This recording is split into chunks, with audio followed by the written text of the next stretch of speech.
65.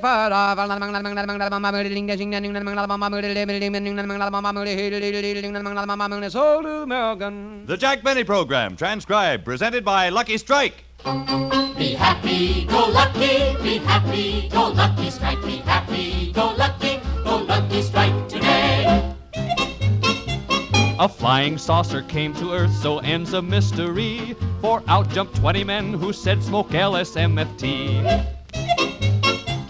If you've been missing smoking joy and really want some fast, switch right to milder Lucky Strike for pleasure that will last. Be happy, go lucky, go lucky strike, be happy, go lucky strike today. Enjoy your cigarette. Enjoy truly fine tobacco that combines both perfect mildness and rich taste in one great cigarette, Lucky Strike.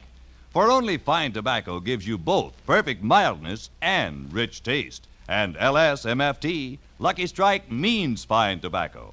So, friends, be happy, go lucky. Try a carton of Lucky Strike. Be happy, go lucky, go lucky strike, be happy, go lucky strike today.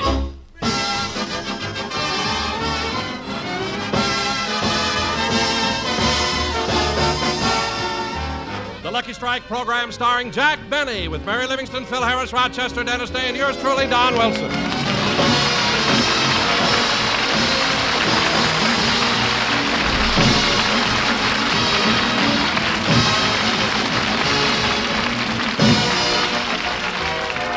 Ladies and gentlemen, it's evening at the Benny household. Jack has just finished dinner and now is in the kitchen helping Rochester with the dishes.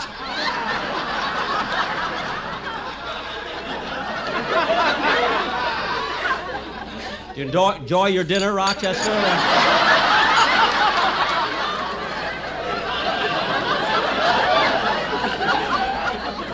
Well, that ought to be enough water, Rochester. Yes, sir. By the way, boss, it's awful nice of you to help me with the dishes tonight. Well, after all, Rochester, it's your birthday and your friends are giving you a party. I know you want to get away. By the way, how old are you today? 43. Gee, 43. Yep. What are you laughing at? It's hard to believe that when I first started working here, I was younger than you.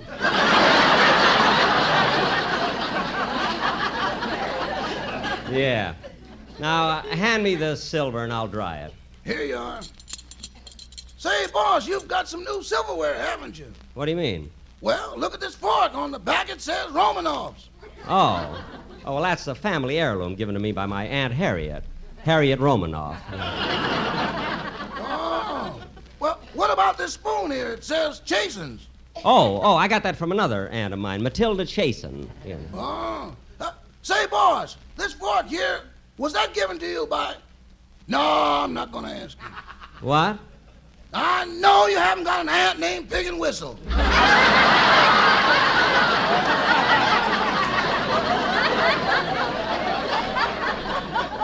Oh, yes, I have, Rochester. She was married twice, to Sam Pig and Joe Whistle. Now, leave me alone. Rochester, answer the door, will you, please? Yes, sir. Oh, hello, Miss Livingston. Hello, Rochester. Happy birthday, and here's a little gift for you. Some cufflinks. Well, thanks. Thanks very much. Come on in. Where's Mr. Benny? He's helping me with the dishes. Oh. What'd he give you for your birthday? Miss Livingston, he gave me a gift worth $2,400. What? Mr. Benny gave you a gift worth $2,400? How come? Well, as Mr. Benny explained to me, he's a great artist on the radio and gets $12,000 for his broadcast. Uh-huh. The broadcast is only 30 minutes long, which means he gets $400 per minute. Uh-huh.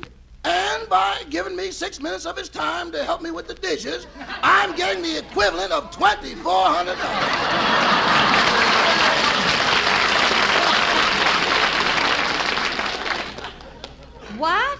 If you don't get out the kitchen soon, I'll be in the higher brackets. Oh, hello, Mary. Don't speak to me. I can't afford it. What are you talking about? Nothing. Jack, I came over to ask you if you'd like to come to my house tonight. I'm having some friends over, and we're going to play canasta. Oh, I'd love to, Mary, but tonight I'm going to stay home and look over the script of my second television show. Oh, that reminds me. Mama saw your first one. She did? Your mother? Mm-hmm. And I got a letter from her this morning. I have it right here. Oh, what does Plainfield's Edge of Doom have to say? I'll read it to you. Well, go ahead, kid. My darling daughter, Mary, just a few lines to let you know that we all saw Jack's first television show and liked it very much. Gee. When Jack came out on the stage and stood there with that devil-may-care attitude, he reminded me of Francis X. Bushman. Well, Jack's performance was so nonchalant, so casual, and so relaxed, we all fell asleep. what? In the time it took him to say hello again, this is Jack Benny, Milton Berle would have given us 3 guest stars. Well, Mary, we're different. I have my style of comedy, and Burl has everybody's. Go ahead, read on, Mary. And now, Mary, for a few lines about your sister Babe. Oh, read this slowly, Mary. That's the part that sends me, you know? Your sister Babe still isn't engaged, and I think her appearance is against her. Gee. She always looks like she just got up. What? And in the morning, when she does get up, she looks like... But then, that's another letter. Poor kid. We thought Baby finally landed a fellow last week. For 7 straight nights, a college student took her out. A college student took out Babe? But the 8th night, he didn't show up. He called and said the initiation was over. How do you like that? That's all the news now, so we'll close. Your loving mother, La Vion Rose Livingston. Mary, your mother is so funny. Do you think she'd consider writing some jokes for my television show? For your television show? Well, she might, Jack, if you put my sister Babe on it. Mary, if I have your sister Babe, I don't need jokes. Anyway, I'd like to ask her... I'll answer the door, Jack. Be happy, go lucky, be happy, go lucky, strike, be happy. Oh, hello, Phil. Hiya, Liv. How's the flower that bloomed in the May Company? Fine, Phil, fine. Come on in. Where's Jackson? Oh, he'll be... Hey, Phil, you're wearing glasses. Yeah, I decided I better get him to keep me out of trouble. Why? What happened? Well, a couple of days ago, Liv, I was riding down Hollywood Boulevard and I saw a cute little chick walking along and I whistled at her. Well, how did that get you into trouble? It was Alice. Oh, hello, Phil. Hiya, Jackson. Hello, Roch. Happy birthday. Thank you, Mr. Harris. Here, Rochester, I brought you a present. Thanks. What is it, hair tonic? You can use it for that if you want happy hair. Happy hair? Hey, Jackson, I want to ask you something. What is it, Phil? Well, a couple of weeks from now, me and my boys have to be out of town, and I want to know, do you think that you could possibly do a program without us? What did you say, Phil? I want to know if you could do a program without me and my boys. Well, Phil, I really don't know, but I'd be so grateful if you'd give me a chance to try. Believe me. Wait a minute, Jackson. That's no altitude to take. That's attitude. As far as I'm concerned, you can go right now. Altitude. A natural mistake for a chap who's always high.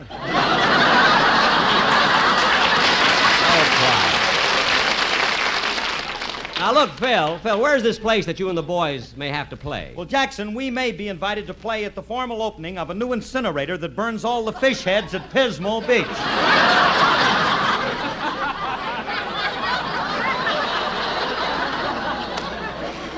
Well, congratulations, Phil. I think it's a step in the right direction. So take my advice. Oh, excuse me a minute. Hello? One moment, please. I have a long-distance call from Las Vegas. Las Vegas? Who can that be? Hello? Oh, hello, Dennis. What are you doing in Las Vegas? Who's this? Jack Benny, you called me. I did. I thought I was putting nickels in a slot machine. Oh, fine. Dennis, what are you doing in Las Vegas anyway? I'm up here sightseeing. Yesterday I saw the Hoover vacuum cleaner factory. The Hoover vacuum?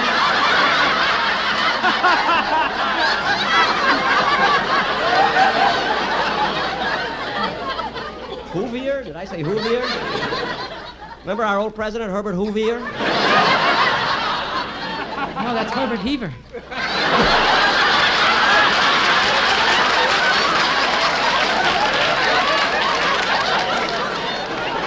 Dennis, when you were in Las Vegas, you say you saw the Hoover vacuum cleaner factory? Yeah, it sure is a funny-looking place. A big solid wall of cement with water on one side of it. Oh, for heaven's sake, that's Hoover Dam. Dam. Well, there's no need to get that mad about it. I'm not mad. Dennis, who's in Las Vegas with you? Oh, I'm up here with my mother. She's on our way to Detroit. Detroit? Oh, is your mother going to pick up a new car? 5 of them. She drives the truck.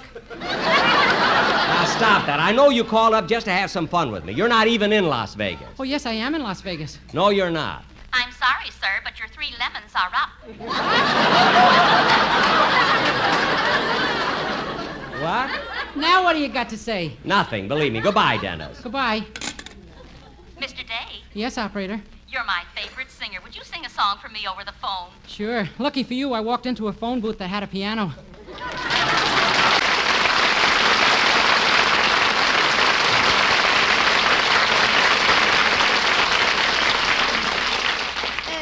Jack, who was that on the phone before? That was Dennis. He told me he was up in Las Vegas. I don't know whether to believe that kid or not. Once he called me up and told me he was in Tokyo, and I bawled him out. Boy, was I embarrassed when he put MacArthur on the phone. So you can't tell. Say, Jack, I gotta run along now. Are you sure you don't want to come over and play canasta? No, Mary. Thanks. How about you, Phil? Canasta? No, thanks, Liv. When I play cards, I just want to be dealt 5. 5, then halt. That's enough. But I'll drop you by your house if you like. Okay. Bye, Jack. So long, Hoovier. So long, fish head.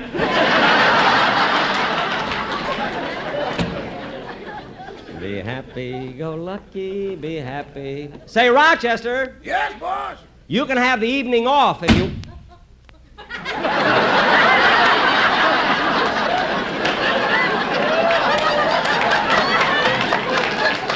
How do you like that? He was upstairs when I called him. Never saw anybody leave so fast. But then he's going to his birthday party. Rochester, what'd you come back for? I forgot my hair tonic. Oh. Well, let's see. What'll I do tonight? I should read my television script, but I don't feel like memorizing now. I think I'll just go in the library and read a book. Let's see. There's some books here I haven't read. Here's Ernest Hemingway's new one, Across the River and Into the Trees. I hear that's great. Here's a new book by Gypsy Rose Lee, Across the Runway and Into the Tees. That ought to be interesting. No pictures. Hey, here's one I haven't read. A Cup of Coffee, a Sandwich, and Murder. Say, this is the book I heard about. It's supposed to be very exciting, too. It's got gangsters in it and everything. I think I'll read it. I'll sit over here by the fireplace. A cup of coffee, a sandwich, and murder. Chapter 1.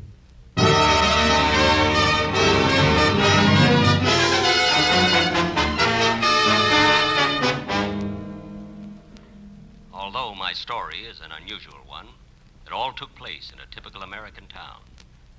I was a typical American man in a typical American business, which was identified with my typical American name.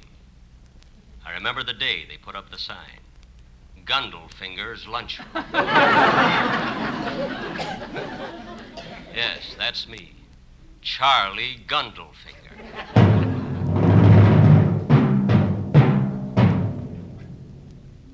As the story opens, it is midnight, and my lunchroom is deserted, except for one lonely customer.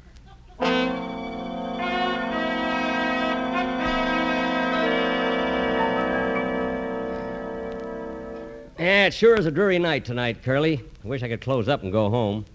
What'll you have to eat? Throw me one of them apples. They're wax. Oh. Hey, Charlie, look what's on top of one of them wax apples. Yeah. Stupid worm.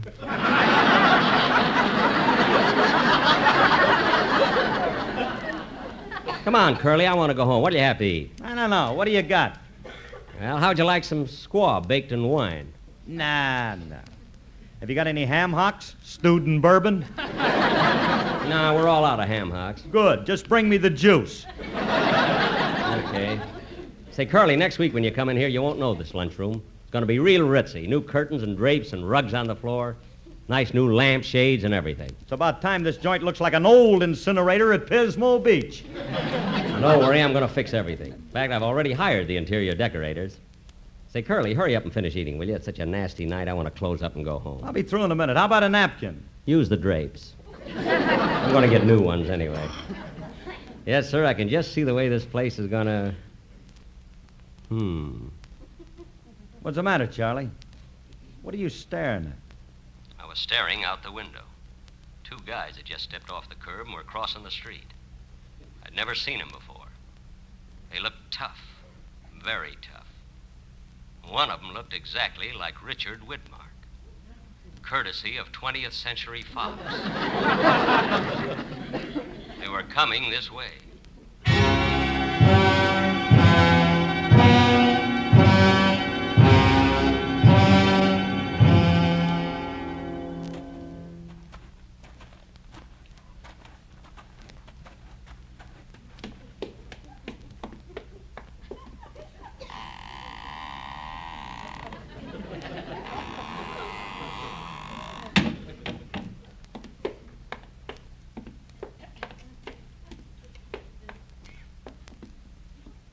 What'll it be, gentlemen? I say, what'll it be, gentlemen? Gentlemen, what'll it be? What are you shaking for, Blue Eyes?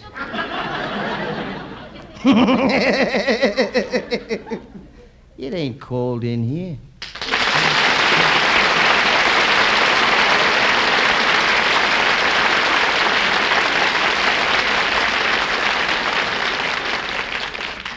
I'm getting ready to close up, gentlemen, so if you want something to eat, you better order it. Hey, Slugger. What is it, Giggles?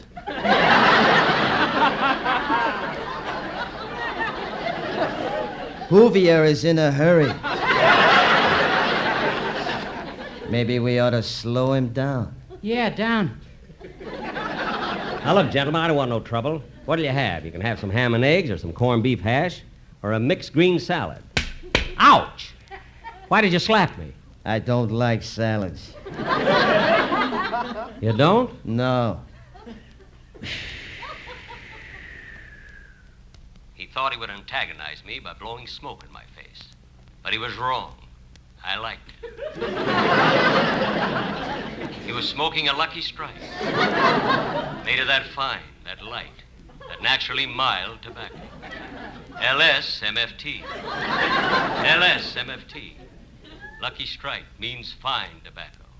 So round, so firm. Listen, you. I'm not finished yet. So fully packed. So free and easy on the draw. Now, look, fellas, I want to close up this joint, so you better order and get out of here. And put that gun down. Did you hear that, Slugger? Huh? Did you hear that? He wants me to put the gun down. Yeah, down.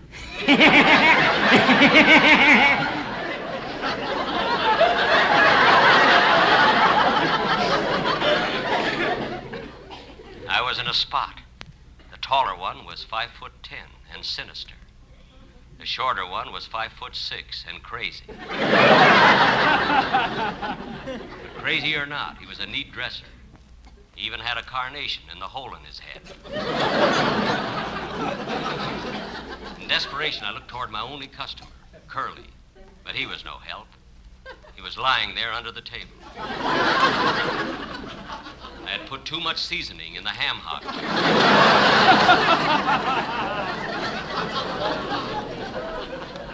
I knew these men were tough, and I'd have to bluff my way out. So I turned to the taller one and said, Now, see here, mister. I want to ask you a question. Look, big man, I ask the questions around here, see? You just answer him. Do as I tell you, see? If not, you'll get hurt, see? Now get me something to eat, see? And be quick about it, look.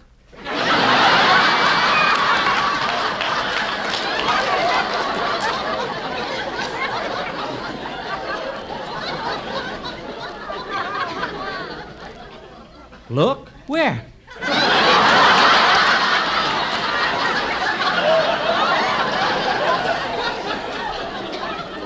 Shut up, Slugger.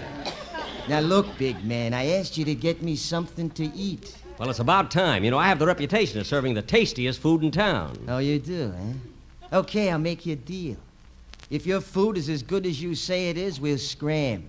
But if it ain't, I'll blow your head off. Well, that's a fair deal.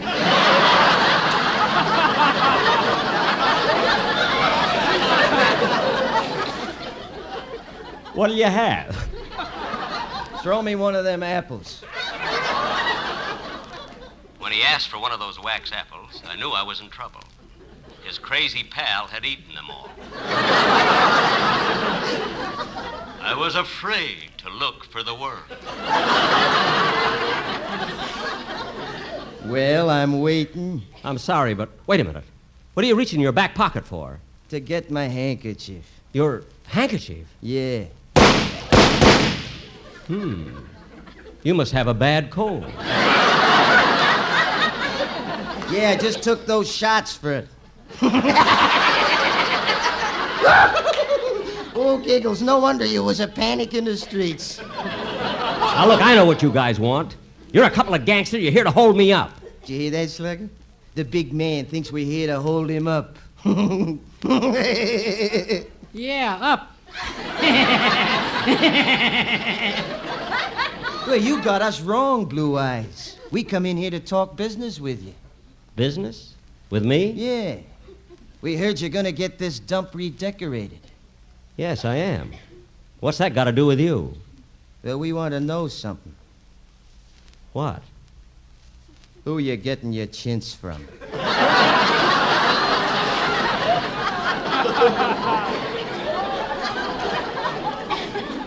Chins? Yeah, and a silk lining for your drapes. I'm not going to have them lined. Now listen, big man, you're gonna have drapes and you're gonna have them lined, and you're getting them from us, see?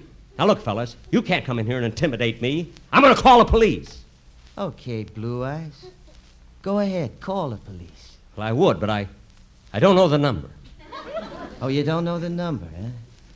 Well, maybe I could help you out. How can you dial the phone from way over there? Stand aside and I'll show you.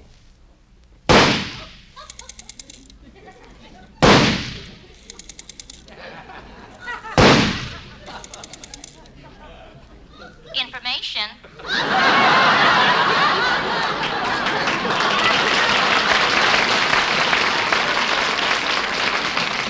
What? Go ahead, big man, talk. And talk fast. I'm bleeding.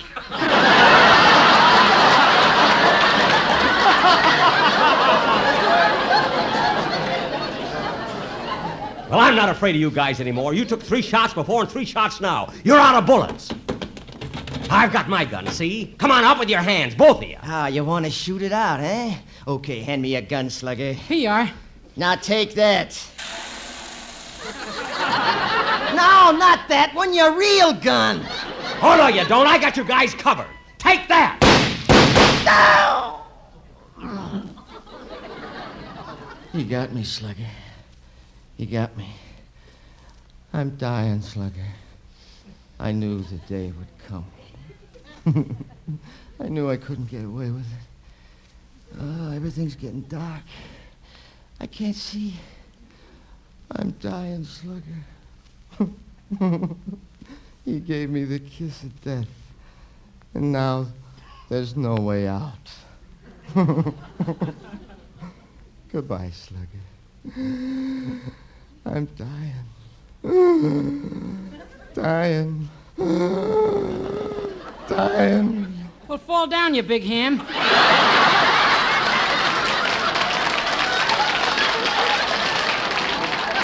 Yeah, maybe this'll help him. No! Yes, that's my story. I killed him. And I'll do it again for the West Coast at 9:30. This is Charlie Gundlefinger saying good night, folks.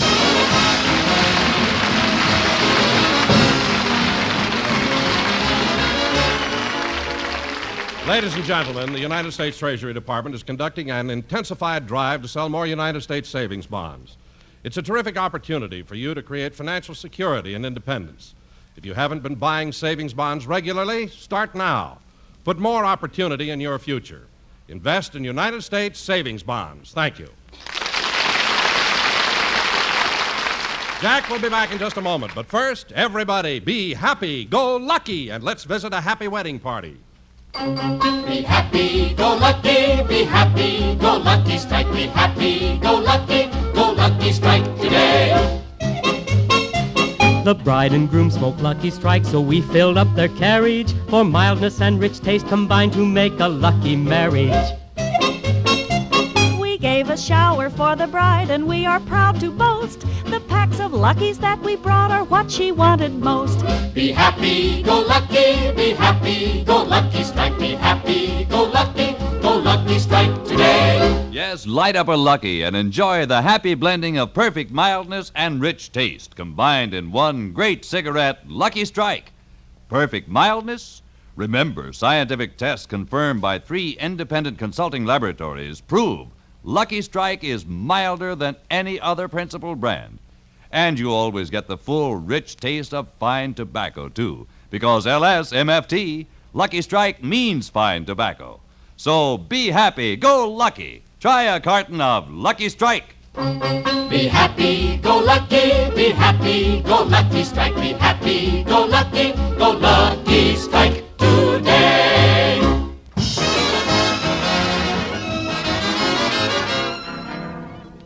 Ladies and gentlemen, I want to thank the fellow who looked like Richard Widmark for appearing here tonight through the courtesy of the studio that looks like 20th Century Fox. Dick, I want to thank you very much for being on my program tonight. Well, I was happy to be with you, Jack, but there's one thing I'd like to ask you. What's that? When do I get paid? Paid? Yeah.